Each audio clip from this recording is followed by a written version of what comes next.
It sounds like. Welcome back to another episode of Books and Bullshit, where the topics are made up, your opinions don't matter, I write books, and you should be reading them. Zachary Topchinsky, the Bowtie author here. Always to my left, generally speaking, is Martina McAtee, the queen of snark and dark, scrolling through the interwebs, doing the things. Always. That's how we roll. That's how we roll. So I think today, we gonna go to church today. We're gonna talk about our favorite thing. Us. Yeah, pretty much. We're gonna talk about when we did some learning. Not book learning. Book learning ain't fun.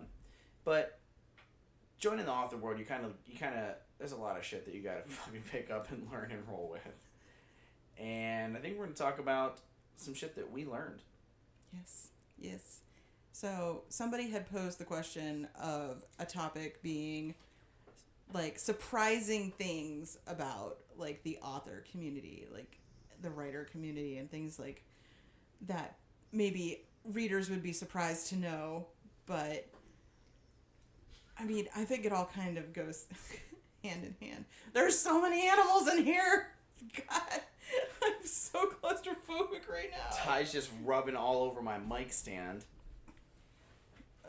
Okay. Listen here, you fat bastard. And then, so when we're done talking, we actually kind of did like a little mini AMA in the Books and Bullshit group. And we basically told them they could ask us anything. And they did. So we're going to answer some questions. And honestly, there's so many questions. We could probably do an entire hour just on that alone. But we'll do a little bit about like what we learned first and then kind of just go into our questions. Sure. I'll start. Maybe we should have Layla start. Fine, fuck you, Martina. You start. I'm just saying. Layla does all the heavy lifting for you. Go ahead, Martina. Go. I learned that Zach is a prissy little bitch. When he gets called out on something, that is what I have learned. And when he's hungry. And when he has to poop. Which is all the time. Which is all the time. It's frightening how often those three happen. All in very close proximity to each other. A lot of times simultaneously. Gross. So, Zach, what do you think is the most surprising thing you learned about the indie author community? How real am I keeping it? Keep it fucking real, but I'm just saying, maybe not blow up your fucking career, but I would say keep it real. One thing I learned about me and things that I was doing is that everybody has this one, right? You think you're going to write a book, it's going to come out, and now you're going to be famous. Like, you think, like, that's going to be the thing. Which is funny, because I was the complete opposite. I wrote a book, and I thought, wow, nobody's ever going to fucking read this. I still think that about my shit now. But I remember, like, writing the book, like, this is it, right? And now things are going to start happening. And it is a bitch. Like, if you're going to try to do this in real life and, like, make some money off of it and grow in it, you know, people that are in the industry for a long time and do well say that it's bare minimum opening window for a decent author to start making any money or seeing returns is 5 years. And we're thinking, like, fuck that shit. It is not going to take me no 5 fucking years. Well, this just started year 5. And... Fun fact. Let me just Fun fact. You know, things are just... I'm now sleeping in my car, but I'm very happy and I'm really satisfied as an author. Down by the river.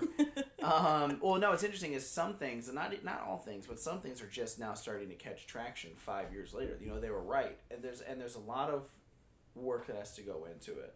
Now, people have heard me say this before, and I'm not giving away trade secrets. I think anybody that looks at the indie community needs to understand the difference between a hobbyist and a professional, right?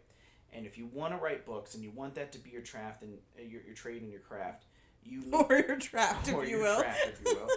Hashtag traft. You need to understand that you have to hold yourself accountable and try to harness your gift and grow and do different things.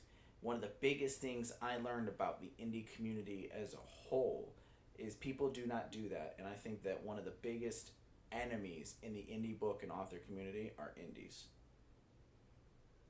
So you're saying indies eat their young? Yes.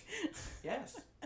You'll have indies that will have great stuff, but they don't want to take that time to get those good covers and get that good editing and that good formatting and really kind of. Oh, you're saying indies eat themselves, basically. Yes. They shoot themselves in the foot out Yes. the gate. Yes, and then when people say, people don't take indie authors seriously or indie books because they're like, oh, there's a lot of bad ones out there.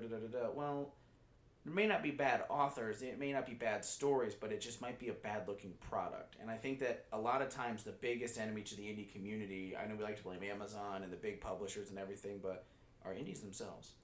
Well, I mean, I do think that covers are important, obviously. If you know that old adage, no, don't judge a book by its cover.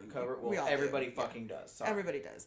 But I think that a lot of people are like, well, I can never afford a decent cover, which is not true. Like, there are tons of amazing pre-mades out there that, like, I mean, shit, Molly, of We Got You Covered Book Design, she makes amazing fucking pre-mades, and she undercharges like a motherfucker. She's dropped like pre-mades and just like, hey guys, I put this out. That's made me want to write a story for the cover. Yeah, I'm like, this is bullshit, dude. That's not a pre-made. That's like a bespoke cover that needs its own story. I'm like, that's crazy. So, like, I mean, she puts so much work into her pre-mades, and they're gorgeous and they're affordable. And even if you say the $140 or whatever she charges isn't affordable, it's better to wait and save up and get that good cover than to go back later and be like, oh, I don't know why my book's not selling. And it's because, like, you didn't have an editor, you didn't have a cover. And it's all mistakes we made. I didn't have a fucking editor when I put out book one, and it is blatantly obvious if you ever saw the very, very, very first draft of my book.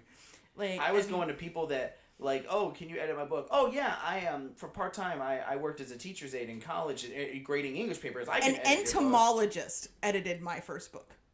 A bug professor. He's like, oh, I edit papers all the time. There's a student teacher in college for me that edited my first book. So it's like, but it didn't work. It was not very well edited. But it was free, so thank you so much for all your time and effort.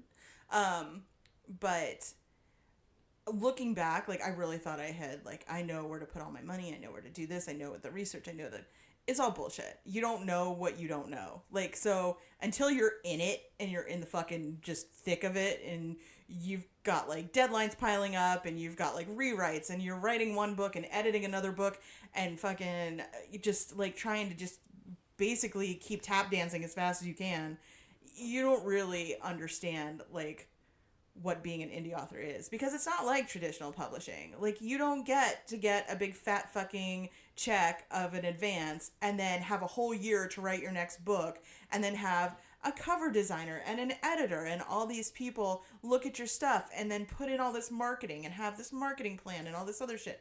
Like, you don't get any of that. That's all on you. And, like, nowadays in the indie community, if you're not pumping out 12 books a year, you're not making any money. At least not long term. So we're all a little battle scarred by now. Mm-hmm. So the most surprising thing about the indie community is that you can really kill yourself and never fucking make a living doing this. Well, and that's just it. And and the only way to get out of that goes back to what I was saying of you get that information as you go and you learn from other people, you listen, you try to make yourself better. My multiple covers that my books have had over the years, because I keep trying to improve them and make them better. You're never going to drop a perfect product out the gate. Right. But also, like, I think, like, one of the questions was about, like, do you think it's important to have a writing tribe? Like, and honestly, it really is. And I didn't realize in the beginning until I kind of found my people, like, that it is important. And just being nice to everybody I met has come back to, like, reward me 100 times over.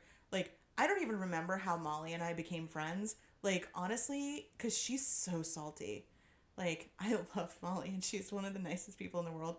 But we don't call her Moody Gumball for nothing, because she is so grumpy. And I'm grumpy, too, so that's why we get along, because we just sit and talk shit about everything.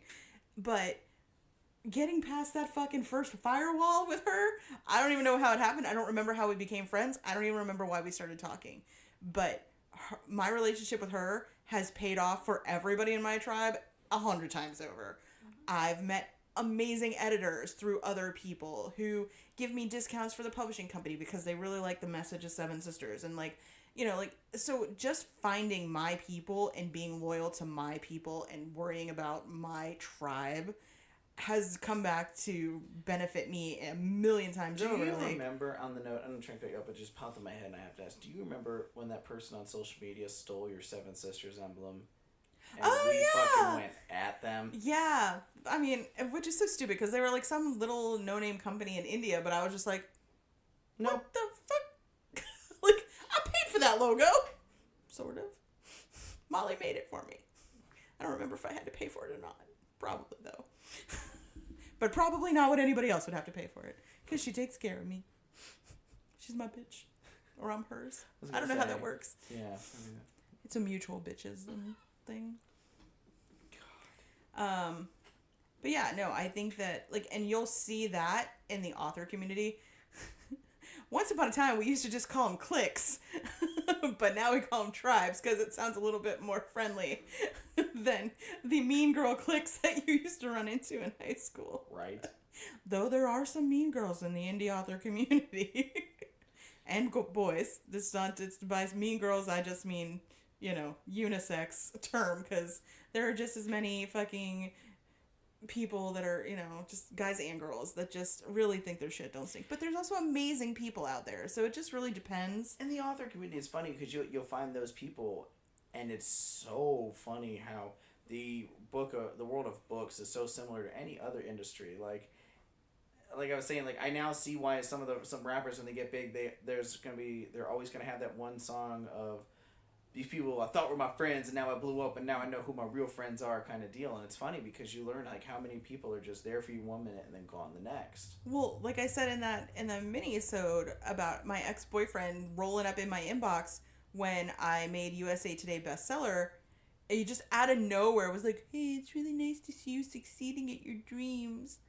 Bitch, get the fuck out of here. Like, are you kidding me? Like, just no. And that happened with 4 exes. I had to block 4 separate guys who thought that now, because I was like a writer and I was a USA Today bestselling author or whatever, that like maybe somehow that money came with that. I was just like, I'm not rich, go away. Like, yeah, I'm not gonna be your sugar mama because I ain't got that. Like, just get the fuck away from me. You know, and it's always just like, hey, what's up? My blood pressure, get the fuck out of here. Like, bye. I can tell you what's down, my fucking tolerance for your bullshit. Exactly. Gotta go. Block. But, like, that kind of shit, like... And then one of the other things that it shouldn't be surprising, but sometimes it is. Now I say this and then watch someday I'm actually going to get one, but, like, you go to, like, you see them, like, awards and different things that go out and accolades that go out to people, and sometimes you look and you're like, that is just a popularity contest. Like, obviously, because it's, like, best book, but it's just like, oh, hey... You won best book, and best cover, and best formatting, and best design. How many cons? Same one? Like, you know what I mean? It's just well, like... I mean, you'll definitely see certain cons are kind of like put on by certain people, and all their friends always win the same awards. And I mean, it is what it is. Like whatever. I mean, maybe it's a way to pad your resume, I guess, for maybe We're getting. Supposed to be compiling a resume? Fuck if I know. I don't know. I've done one whole panel in my whole fucking career. I'm trying to get one. Well, I got one more book for this year, but I'm trying to get one more panels. Well, I write like fucking turtle slow, especially since I'm trying to juggle 2 pen names right now. So, Fuck that. The only way I'm ever going to get fucking famous is if my fucking romance novels take off, because I'm certainly not making money with my Dead Thing series. And then we're gonna be famous too, right, Martina? Well, you'll at least be rich. Okay, I mean, I can't guarantee you'll be famous, but you'll at least be fine financially. Well, I'll be living off that sweet fucking porn cash. Buy that big ass house in downtown over there. Yes, that's actually one of the questions on here, by the way. We'll get to it. It's the very last question, but I think it's interesting. I mean, it's just, you know, and I don't want this to come across as like I'm being jaded, because my adventure... I believe the word he's looking for is catty. That too. But my adventure into becoming an author has been awesome. And I've met a lot of great people, and I've done a lot of great things. And the things that I mention are just because I'm a big, big people watcher. And I just pick up on shit like that. Like, you know, for example, you know, going to cons or just hearing about some. And, you know, like I was just talking about, nothing's wrong if you're great and you win in multiple categories. By people watching things interesting. Like somebody goes to a con and really, there were 10 awards and the same person won 6 of them. You know what I mean? It's just like... Well, I mean, there's some people that are literally popular because, like, certain influential people told their fans that they should like them, and so they do. That's why there's... The term influencer exists for a reason. Because when you have a big enough following, you can influence how people think. You can tell them that they are going to like something, and they'll be like, oh, I did like it. They can't say why, but it's like a mental thing. If you go into something thinking like, oh, my favorite fucking author thinks this is amazing, then you think it's amazing. There are cover designers out there that I look at that's just charge obscene amounts for their covers. $1,200, $2,000. And I'm just like, that's a hot mess. I wouldn't want that on my fucking book. But that's not the popular opinion. And they can do that. They can charge that kind of money because they have a whole tribe of people hyping them up, you know? Opinions are opinions. Everything's subjective. Like, so I try not to be a totally bitter bitch about it, but as you can see, I fail often. You know, one thing that I don't like is I don't like it, and then also something that I love is the indie author community generally in many respects does stick together and look out for their own. We do police our own. We're like siblings. Like, we'll talk shit about each other, but fuck anybody who talks shit about the indie community who's not in the indie community. One minute I'm sitting here, I might be like, oh fuck Martina, whatever, and then if I find out that like a trad pub is like, don't read these books, I'm like, who the fuck you talking to? Exactly. Like, nobody can make fun of my sister but me. Yeah.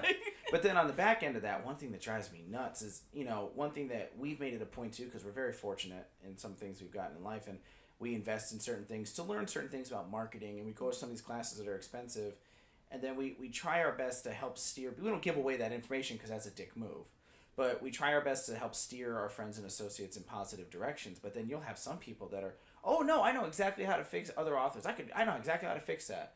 That'll be $500 and I'll teach you how to fix it. Like, no, like, don't offer to help, and then like as I'm like, oh sweet, then be like, oh, but I'm gonna need cash for that though, fam. Like, nah, don't shake me down. Fuck you. That's fine. I'll just continue to flounder. It's fine. Yeah. I'll figure this shit out myself. All right, so let's start with some of these questions. All right. I'll pitch this one to you first, and then I'll answer. Because, like, they have... Basically, most of them are for both of us. So, what are the ones that aren't for both of us strictly for you? Not really. I mean, I'm not saying that there's any of them that are specifically... 90% of these are just general questions. And then a couple, Molly, I think, directed at you. And then Elizabeth said a couple of things about the series at the very end. But she put like 10 questions in a row. So, what are the origin stories of the first books you guys wrote? So, I'll let you start. Oh, thanks. Curious Tale of Gabrielle. And follows a girl who basically goes to an antique shop, finds a 500-year-old bracelet, gets projected 500 years in the past. When she puts it on, and has to relive the lives of the women that wore it. I was in an antique shop in Portland, Maine, and she specialized in like all these crazy ancient antiques, and she had this glass cabinet with antique jewelry in it. One of them was a 500-year-old bangle that was found in a dig in Tibet. That's awesome. And I was like, can you imagine what that fucking bracelet has seen and what it's gone through? And then just started clicking in my head. Funny thing is, about a month later, I went back in, I bought that bangle and gave it to her mom as a present. So her mom actually wears that bangle. So her mother is now cursed by a Tibetan. Check this shit out. Demon. Her mom has friends, well, from all over the world. She has one friend that they do archaeological digs, and she has a cursed ring. Literally, it has all these emblems and shit on it and everything. And it's not officially a cursed ring, but every time she wears it, she put it on one time, got into a really bad car accident. Literally took it off. I'm just saying. Next time she put it on, like a fire, like it's literally every time. She actually has it locked away in a jewelry box, and nobody will touch it. Because she's like, every time somebody puts it on, something horrible happens to them. So, of course, I wanted it. Yeah, so Layla wants it real bad. God damn it, Layla. Yeah, right? Oh. Do you want demons? Because this is how you get demons. Oh, Miss Warren died. Oh, I wonder if Annabelle's up for sale. Like, there'd be this fucking... No, you fucking crazy person. Right? I'll never show up in this fucking house again. You bring that Annabelle doll in here. I won't fucking show up in this house again. Zach and I will have moved out in a roommate type situation. Yeah. Jesus Christ. You can come join us at No Pants Manor, hon. Exactly. Jesus. So the origin stories for the Dead Thing series, I tell this story so often that it's like I'm boring myself. But really, it started with a fucking dream that I had of this redheaded girl walking with this silver-haired boy, and it was snowing, and she was the only one who could see him. And she kept having these conversations with him, and like the rest of the people were like up ahead of them. And then I woke up, and I was like, this is so fucking weird. And I originally started with the story like he died, but she can still see him, but they can't see him, and like. But I was like, that didn't make any sense in the context, because how did he die? How did she meet him in the first place? Da, da, da.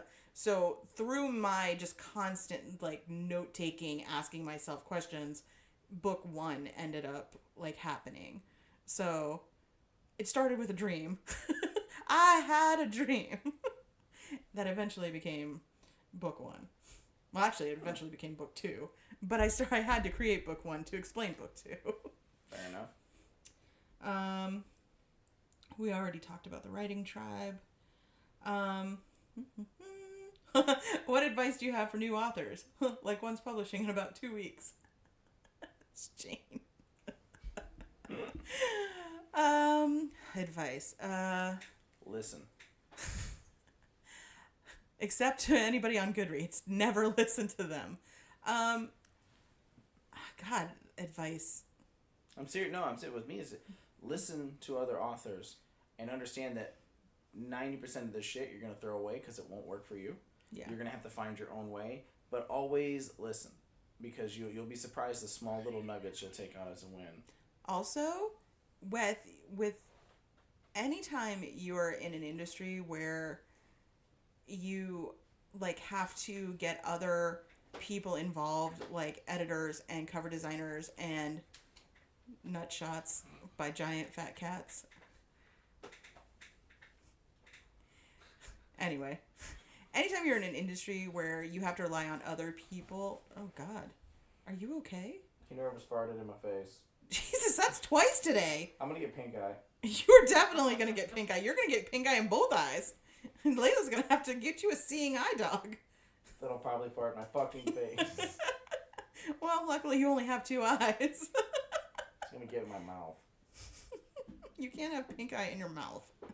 Unless you have an eye in your mouth. And that's gross. And highly unsanitary.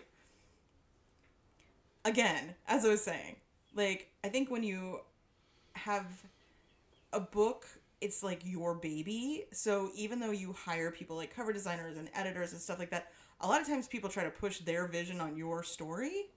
Yep. And the nice thing about being an indie author is that it's yours. And you don't have to listen to the traditional publisher who's like, no, this is your fucking cover, get over it. This is the changes the editor wants to make, get over it.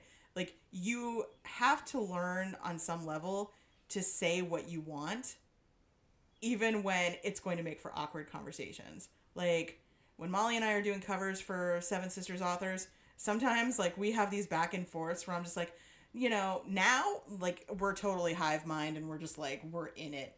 But her and I have had some conversations that got real awkward when I'm like, I don't think that's going to work. And she's just like, blah, blah, blah, blah, blah. And I'm like, well, blah, blah, blah, blah, blah, blah, blah, you know? And then eventually we're both like, okay, I see where you're coming from. I get what you're saying, like, whatever. But, like, we're both dealing with our own egos because we're both creating art, essentially. Like, you know, writing is like your baby, and for her cover design is her baby. She's also an author, so like at least she has that going for her. In fact, like, you know, she understands. But sometimes you have to have the awkward conversations. Like, I get that that's your vision for my book, but it's not my vision for my book. So you have to make these changes or whatever. And sometimes editors will tell you that you should change something, and sometimes they're right and other times they're not, so you really have to just kind of take everything with a grain of salt and learn to kind of stand up for your book. And like, yeah. So that's my advice. Stand up for your book. Yes. Unless you're you. No. Unless you're Zach, in which case just sit back and let Layla and all the adults handle it. I can do this shit. All right, what's the next question? Can you? I'm just kidding.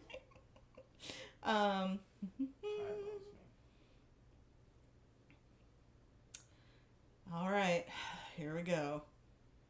What are your favorite, creepiest fetishes in erotica books, or just in erotica in general, or just in porn.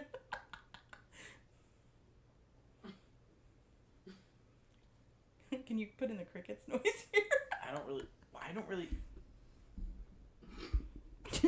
Zach's into brother fetishes. I am not. He's into incest. Jesus Christ. You jerk off in front of your brother one time. Making eye contact. I honestly don't have like a fetish or a kink, really. It's so fucking boring. I like the cigs. Hey. The what?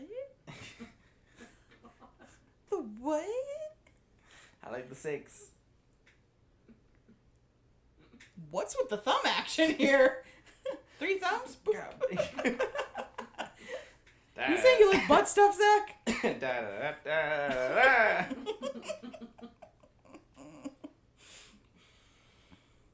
Yeah, I got nothing. Seriously.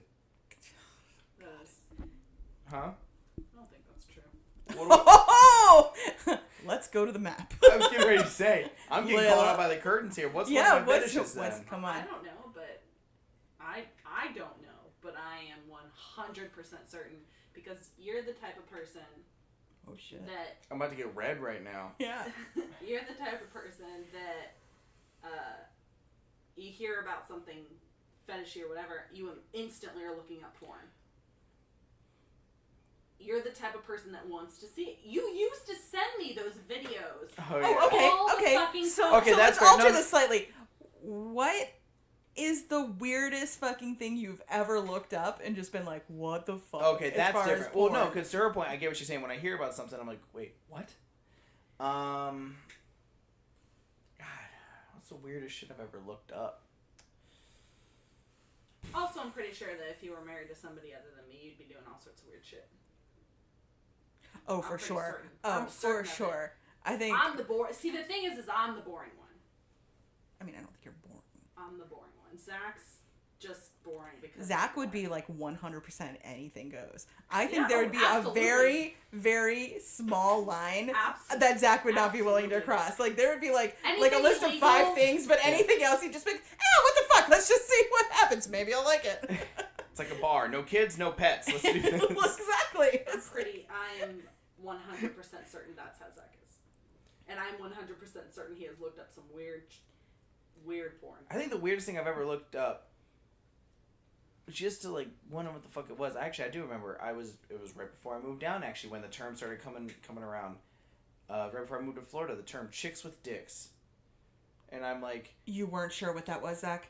well, no, it's pretty self-explanatory. I was like, but I was like, I was curious, like, okay, but is it just like a dude with boobs, like seriously, or was it like, did they look female and just yeah, have, like, it's mostly transgender. well, and that was kind of the thing. That's what I was curious about. I was like, that how? hadn't had bottom surgery yet, essentially. Yeah, pretty much. Yeah. That was probably the weirdest one I ever looked up. That's not weird. It's not weird at all.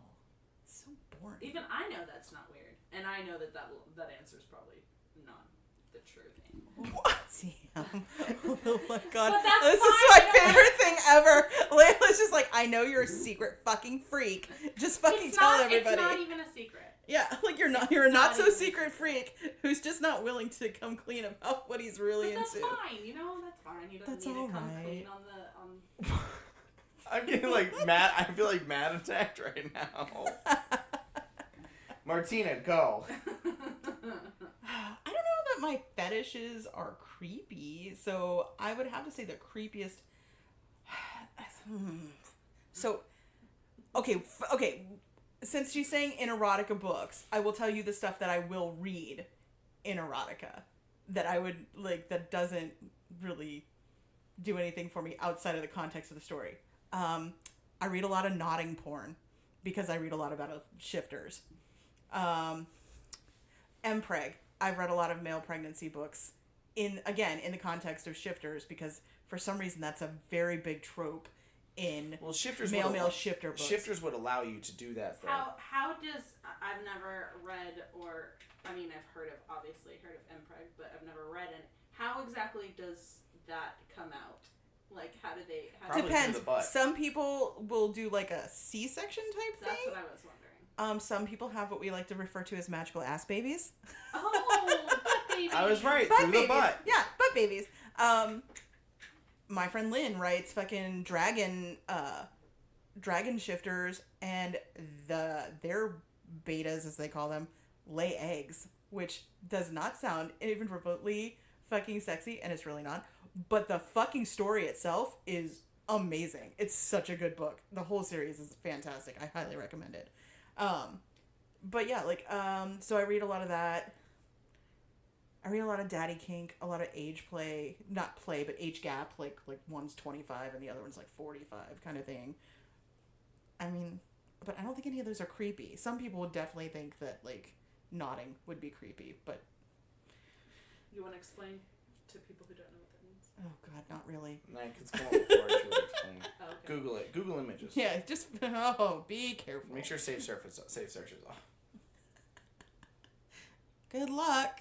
All right. May the odds be ever in your favor. Let's see. How did you decide on your main characters? Hang on, because Ty has a thing that's happening right now. Is he No, licking just- his ass, or No, how to decide on my main characters? I have no idea. My characters just kind of pop into my head. I really don't decide my characters at all.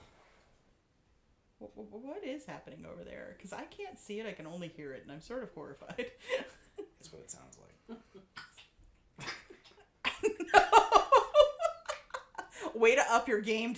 Like, you've Oh, heard is of that you? revenge Sure, let me farting? turn How off about the some volume. fucking cat vomit? Cat vomit and revenge farting. Great. Fucking fantastic. He didn't puke.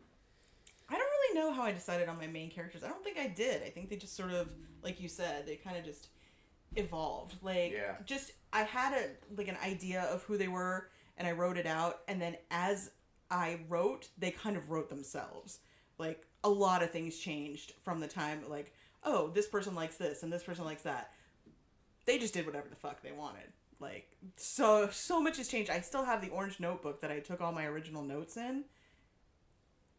Light years different than what it turned out to be. But I think that's just good writing. It's just like letting your characters kind of tell their own story.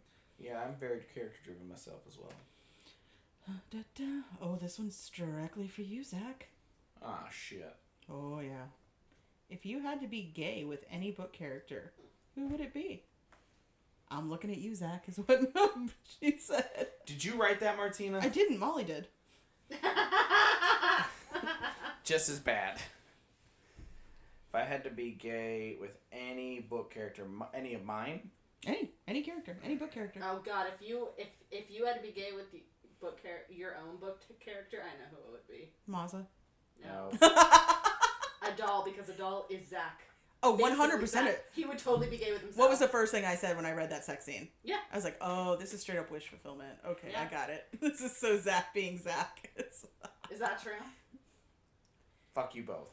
So that would be Zach for yes.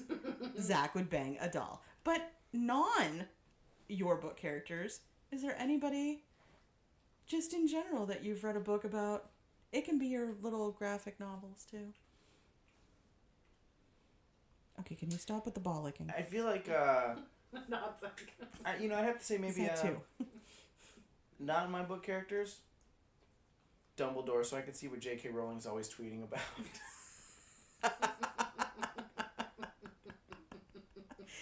He's a very aggressive lover. Oh my god, what are you doing? Jesus Christ. Okay.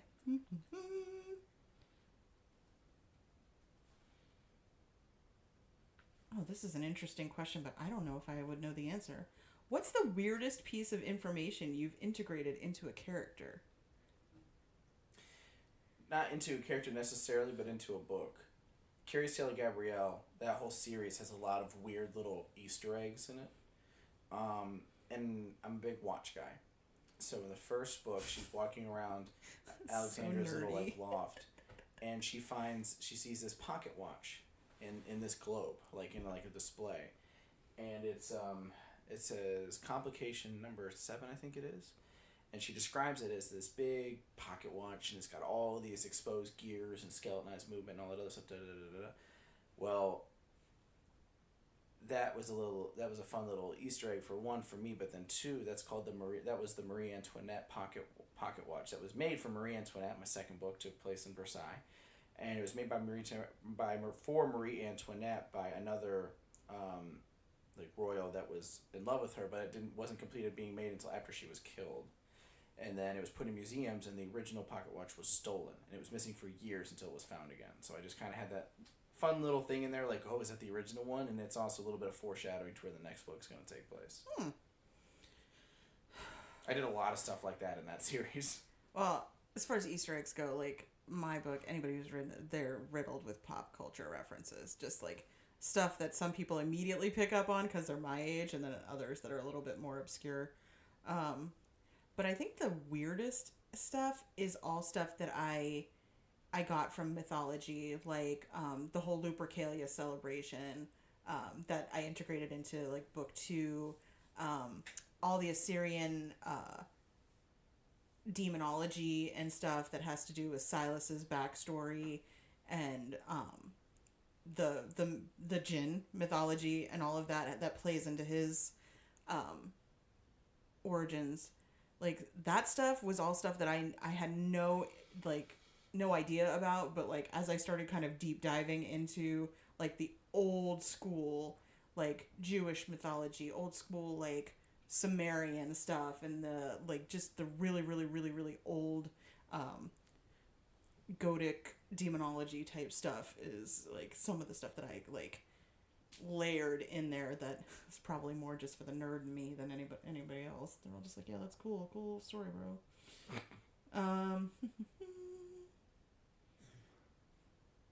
Molly wants to know what she has to do to become a character in either of our books. Hey, you okay? Streaming. You tell him.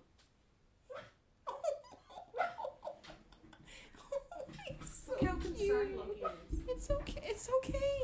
He wants to go to It's bed. okay. Is he okay? This could end badly.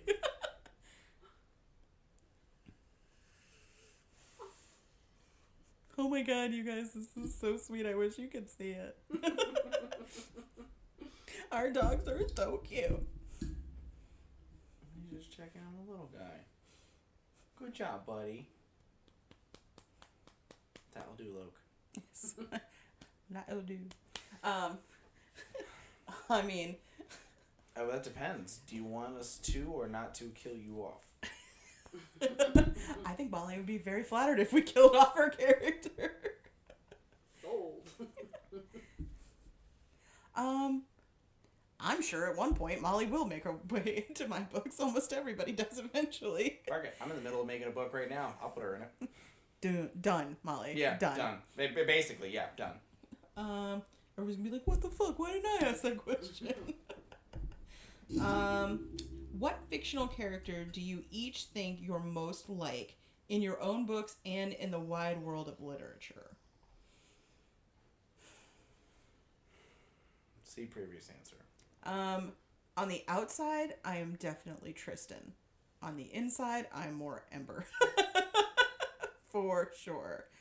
In the outside world, God. Probably a Jane Austen character. Like, the saltier, more sarcastic and cynical, the better.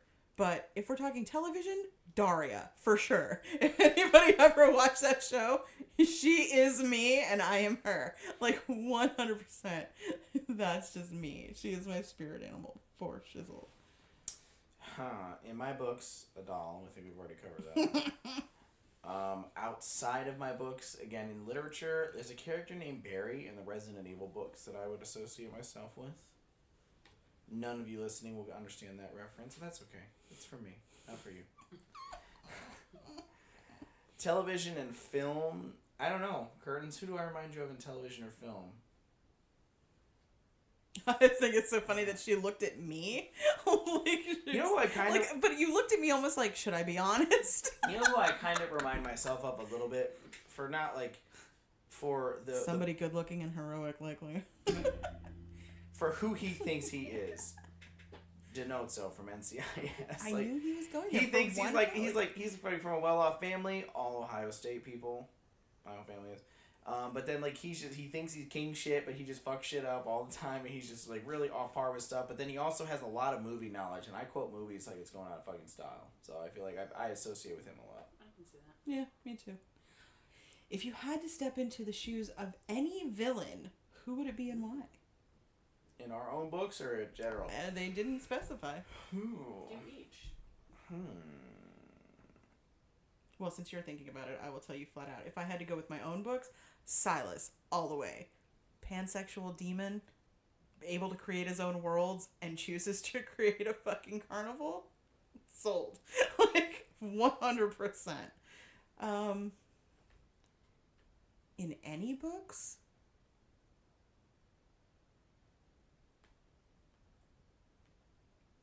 Fuck, I don't know. I'm trying to think of, like, a villain that I would actually want to, like, be.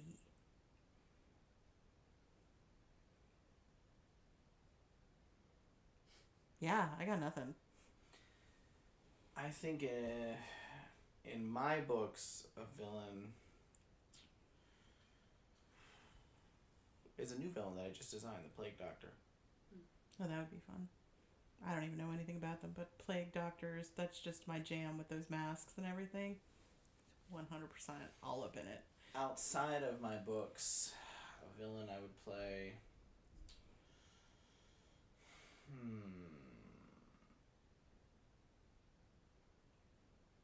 Damn, I don't know. Who's the baseball bat wielding character played by The Daddy Winchester. Daddy Winchester? I think I would jump into him as far as Jump into him or jump on him? well, I would let him jump into me for sure. But Hopefully I would definitely be willing to be that character. You're clearly not an ass woman, I mean, I'm not anti. but I'm saying he doesn't have one. I know, but I'm willing to overlook that because he's Papa Winchester and he's just Negan and he's been like Denny on. He's just been the best characters and his face is just perfect and he winks and it's just like, oh. And he's got a great beard. Amazing. But yeah, I would totally be Negan because that fucking baseball bat is fucking badass. Damn, I don't know who I would be now. Like, it's difficult. You know, I really like Hades from the Hercules movie. Yes, that'd be great. Yeah. I think I could see that one. Yeah, for sure. Yeah. Let's see. What's something you never thought would happen when it came to your series? Example, sales numbers, title, awards. All Yes. of them. Yes. Getting any of those things is a complete fucking surprise. Well, I was shocked because I got my, Cassie does all of our statements for Seven Sisters. And so at the end of every month, she puts out an invoice. And usually I don't even look at mine because I don't actually take any of my royalties. They just go back into the business. So I just kind of like whatever. But this time I just happened to click on it because I thought it was Alexander's. And when I looked, I did the math. I've sold over 50,000 copies of book one. And I was just like, oh shit. Like, all right. Where'd that fucking money go? Because I sure shit haven't seen it. Damn, I thought I did the math on mine and I'm like 14 grand deep. I thought I was doing good. But Well, shit. I think my books are older than yours though. Aren't they? 2015? I think you guys started about the same, 2015. Yeah. But which books are you talking about? Gabrielle or are you talking about Webley? Yeah, Webley didn't release till 2017. Yeah, Well, that's what I'm probably. saying. Yeah. So I've got 2 years on you. True. So that was a big accomplishment.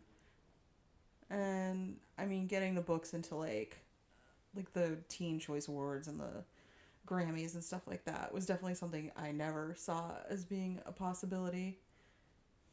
I think one of the craziest things out of all those things, because it's still like, I don't know how I feel about getting awards and things like that, but I remember the craziest thing that sticks in my head that I never thought would happen was I got recommended my own book one time because they didn't know who I was. So there was a couple when I was safety officer at the gun range, and they would come in, and the old woman, she was a big reader. She's constantly reading YA books, and she was showing me her to be read, and she actually scrolled past the very first Curious Tale Gabrielle. And she's like, oh yeah, and I was being cute, and I was like, oh, have you tried reading that one yet? She goes, actually, yeah, it's really good. I really like it. You should read it. I was like, really? She goes, yeah. I said, huh. I think I know how it ends though. She goes, how do you know? I'm like, because I wrote it.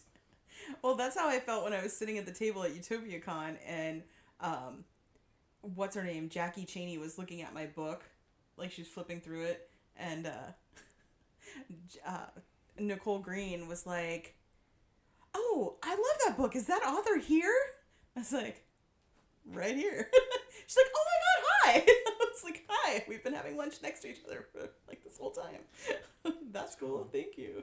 See, I like when that happens to me because I don't know who people are, and so like I'll meet or talk to celebrities. Be like, do you know who that fucking was? Like, I do it all the time. Oh god, my first UtopiaCon is just a series of like me looking back and talking to people who I had no clue who they fucking were, who were big name authors, like Elise Kova and fucking Casey Bond, and like just absolutely just stumbling my way through, like just having these crazy long drawn out conversations, and then people being like, oh my god, do you know who that was? And I was just like, no.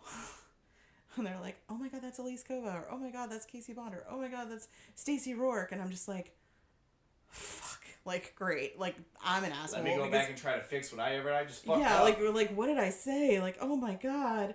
Like, I think I said to Elise Kova, no shit, like, why are you all alone over here? Like, because her fucking book covers were so insane. Like, you just looked at her shit and you were just like, oh my god, people must buy your books like crazy. But she was just kind of standing there all by herself, probably because the wave had just come through. You know how we get those waves of people who sign, and then all of a sudden it's like crickets, and then wave, and then crickets. It's because usually there's two ballrooms going, so people are kind of bouncing back and forth between the two, which I know now. Another thing I did not know in the beginning that I know now is, like, definitely didn't know how to navigate a con. Now we're a pretty popular table, I think, you and I. Yeah, I'd say so. We got our comedy act going. We're kind of we're like carnival barkers. We're like, come on, come all. I remember when you went to your panel and came back. I'm like, Martina, sit down and start signing. I sold a shitload of your books. Yeah, like I came back to a line. I was like, well, that's never fucking happened before. You're welcome. Yeah, thank you so much. Oh, I know the answer to this one for me. What's the weirdest thing you've ever researched for your books?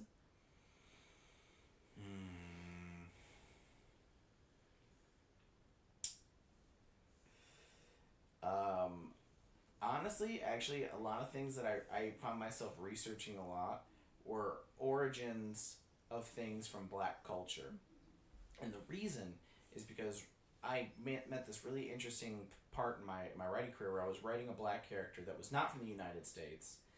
And I had to find a way to mesh cultural items with what worked in Germany, where they're from, to what would work here, to what people might find offensive that a white author was writing. So I was researching a lot of shit. I had a full dissertation damn near prep when I researched the origins of dreadlocks. Because I put those on a white character, and I had people like, that you're culture appropriating, that's our culture, and I had to tell people, hold on, because I'm about to fuck your feelings. Because I had to go back to, actually, those are not part of this culture, because dreadlocks go all the way back to Hindu culture, and then they were worn by the Celts, who were white, and they conquered the world, and then the Romans had them, and then it was adopted, and I just went through this whole thing. I'm like, so, no, I'm sorry, they're staying. So it was just really weird, Googling, those sorts of things, but, whatever. Well, I'm going to stick straight with my YA and not the male, because we've already covered the weirdest things. Yeah. The weirdest thing I ever had to research was how to burn a human body.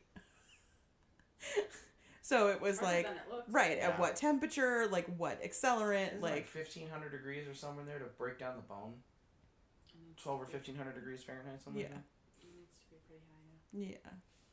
So Layla and I know that professionally, not casually. I did not know that in the first book, and the entomologist was like, yeah, no, you're doing it wrong.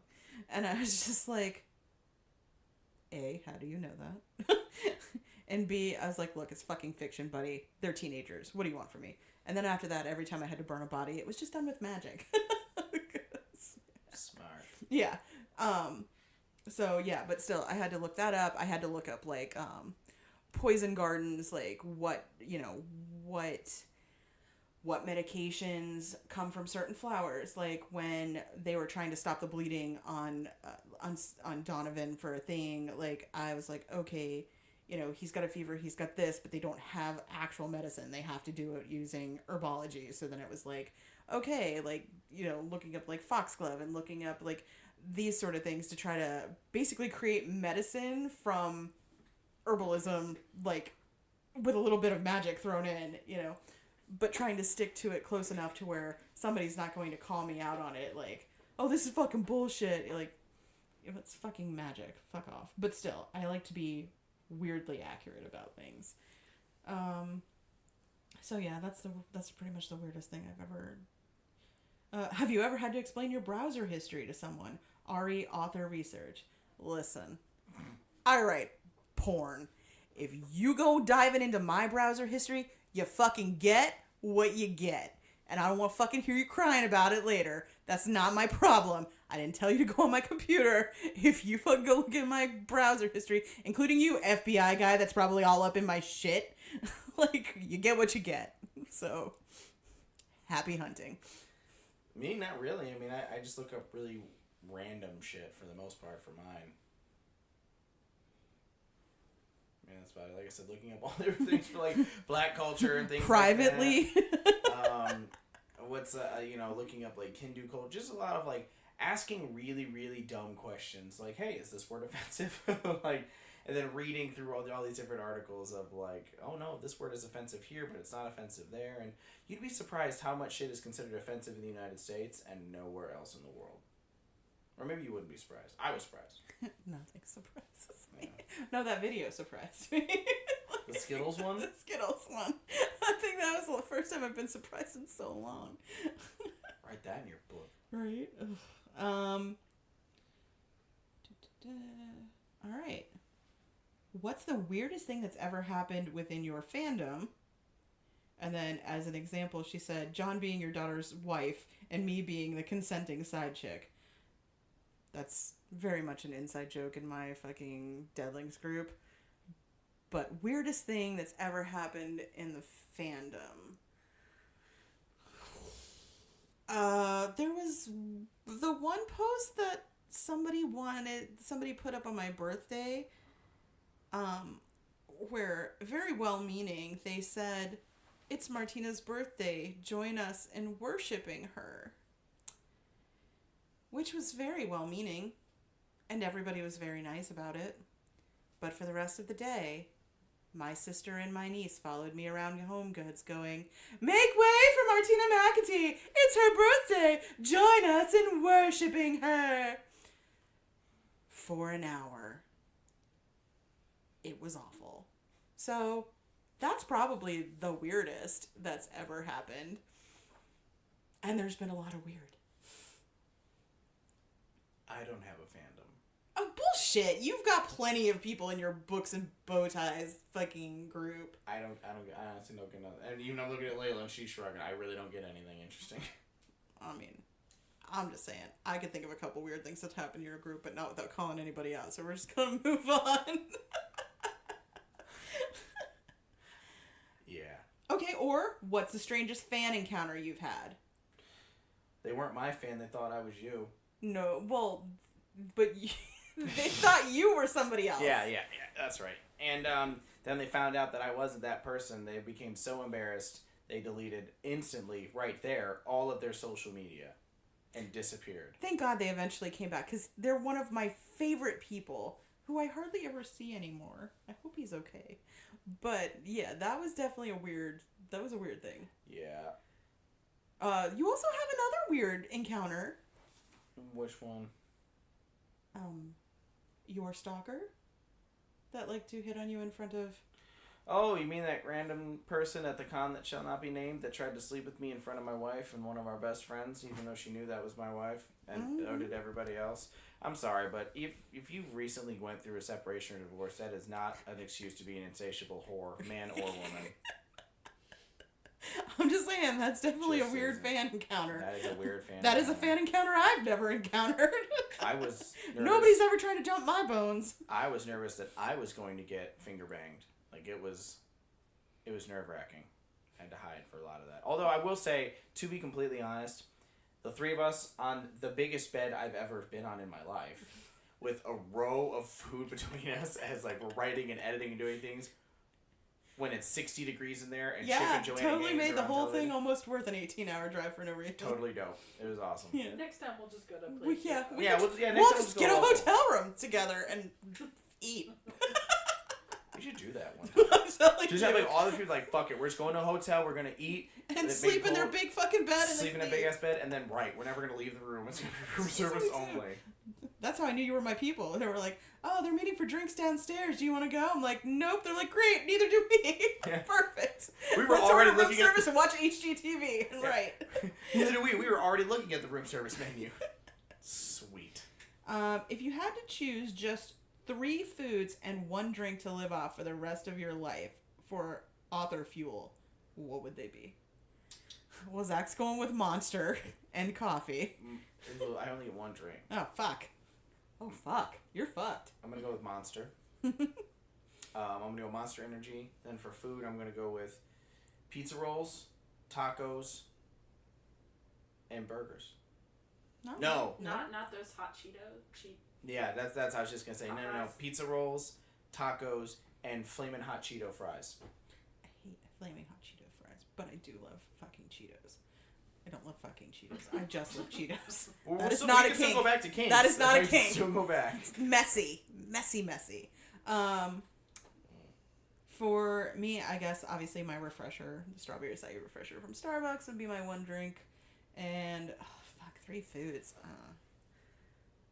I don't ever, eat while I'm writing. So that's You seem hard to for like me. when you come to my author retreats, making that Alfredo. I do love Zach's chicken Alfredo. It's fucking the bomb. Make it from scratch, by the way. What else? I eat a lot of Reese's Pieces when I write. I will say that. I do dig Reese's Pieces a ton. Mostly finger foods, like potato chips, and then I'm trying to think of anything else. Hey, That's pretty much it. hey, Curtains. When you're editing and helping all the other authors do all the author things, what's your list?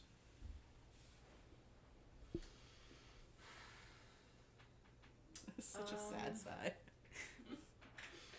Let's see. When I'm editing for you, I need a lot of sugar because it takes a lot of effort, and I'm exhausted. You don't have to fire shots right now. Hey, when you shove Zach just turns the when microphone you back shove the around. big black mic in my face and put me on the spot, this is the shit you get. Big black Mike. You get what you get. Big black mic. It is what it is. So usually there is some sort of caffeine involved, whether it's tea or coffee. You had to choose one. I've been digging Earl Grey lately, All right. so we're gonna go with that. Earl Grey with some cream in it, some sugar. I like that.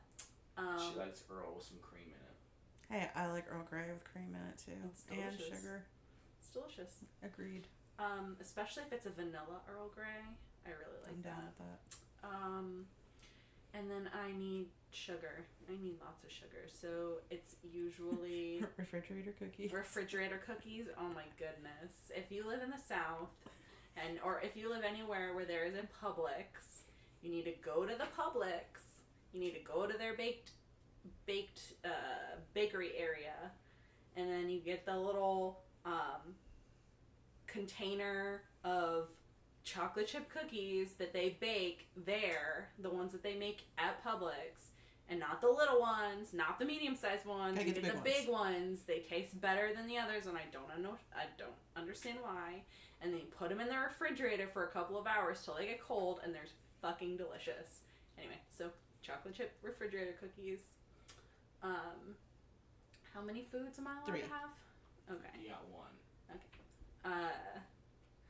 Cheetos. I do love Cheetos. Me too. If you guys You have know. those baked Cheetos, Oh my they're god, so the baked Yeah, Cheetos so are good. so fucking good. Let's see. I mean, I'll pretty much eat anything. Pastas and starches. Yeah, It's just any like kind of A carbs. potato. Look, listen. any kind of... I've never met a carb I didn't love. Girl, same. I will eat any carb that you put in front of my face. I don't care what it is. I'll eat it. So... She even tried to chew on a car once. Huh? It was close enough. So, yeah, any carb. All the bread. Pasta. All right, lightning round. Cake or pie? Cake. Same. How do you feel about Justin Bieber? Yep. Kill him. Babe. Shoot him in the dick. How do you feel about Justin Bieber? Baby, baby, baby, no. Oh, and then this one question is just for me. For Pack Mother. Yes, that's what they call me. I did not fucking choose that. That could be me. You don't know. Read the question first. Damn. Are you aware that there's a core group of fans secretly planning a gated community in Florida to do witchcraft and make Florida Man headlines? Did you tell people we were doing that? Nope. This is the first time hearing about this.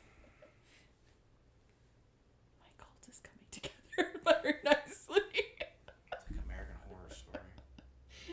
Especially if you knew how fucking crazy these people are. Oh, Jane wants to know if she can live there too.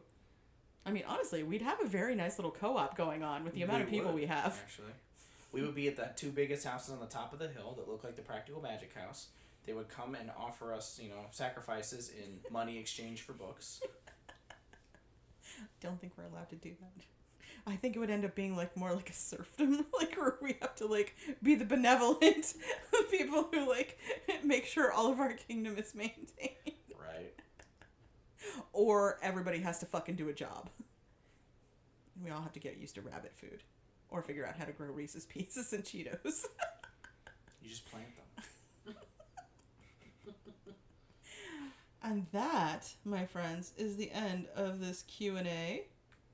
That was fun. That was fun. We should do more Q&As. Yes, because we love talking about ourselves. We do. It's true. It's our favorite thing. Well, Martina, you want to hit him up with the social media? Fucking fuck. You have a script now. I know. I also have to figure out how to read it. All right. You can find us at facebook.com/booksandbullshit. You can find us at instagram.com/booksandbspodcast.